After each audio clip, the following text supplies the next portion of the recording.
Our story begins in the chaos of World War One.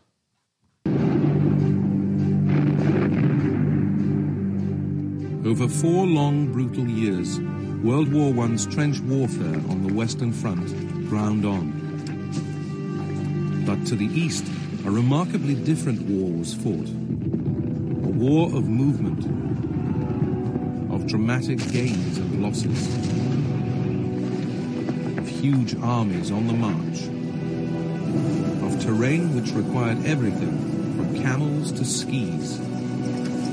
Our story takes place in the Ottoman Empire, nowadays Turkey. The Ottoman Empire was first divided if they wanted to join the First World War or not, because it was still bitter about losing the recent Balkan Wars. The politicians that did want to join the war went on and fired some shells at Russia.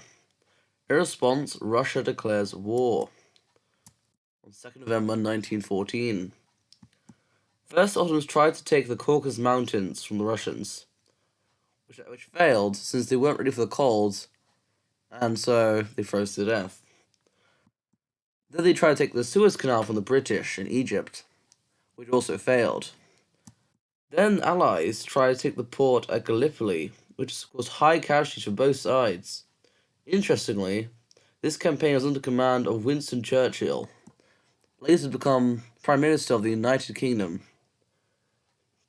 This was an Ottoman victory at the end. Suffered great losses, and they were afraid that more of the empire will betray them. The Armenians, who were already kind of outsiders to the rest of the Ottoman Empire, were most likely to betray them. So the Ottoman Empire decided that it would be better to slaughter them all immediately so they couldn't fight back. But this did not work. The Armenians fought back, and they tried to escape. Many were killed, most of them in the east-south corner of the empire. Armenians were transported all over the Ottoman Empire, only to be killed. Many Armenians were forced to walk into the desert without any food, water, or hope to survive, and large groups in the same time. It would drive anyone insane before they die a slow and painful death. The lucky ones were shot immediately, which was still better than dying of dehydration. The people were separated into 2 groups. One, some families had to go to Damascus because they needed us. And my brother, Garo, put some kind of a trait on every life certificate. And the others went, supposed to go to Derzor. I saw with my own eyes a poor neighbor of ours from Bandırma. She couldn't walk anymore, and they took hold of her and threw her into the burning fire. And my father's first cousin, Hagopian, lost his mind in front of us. Then we were supposed to be the fortunate ones. Then we went. They put us on train again towards the Syrian desert. My baby sister died on the train there. She was only 4 years old. And my parents just buried her by the railroad tracks there. From there on, we had to walk again. And by this time, of course, the spotted typhus was, everybody got it, you know.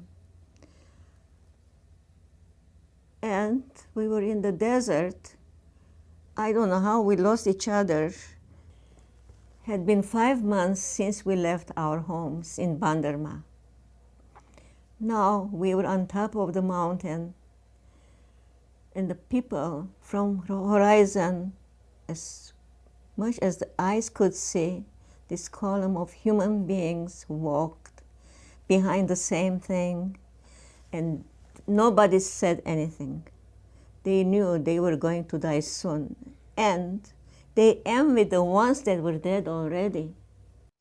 So how do we actually talk about this? It's a difficult thing to say since there are many different opinions on the subject, and a lot of them are different. One person would say that we should remember it, But the other might say that we should remember it so it won't happen again. But do we really have to remember who did it? And for many others it's a very touchy subject, because it shadows the whole idea that the country never did anything bad. But still, it's an important thing to remember. We must make sure that it never happens again, so we have to remember it. Because if this sort of thing happens again, there's no knowing how much worse it will be with present-day weaponry.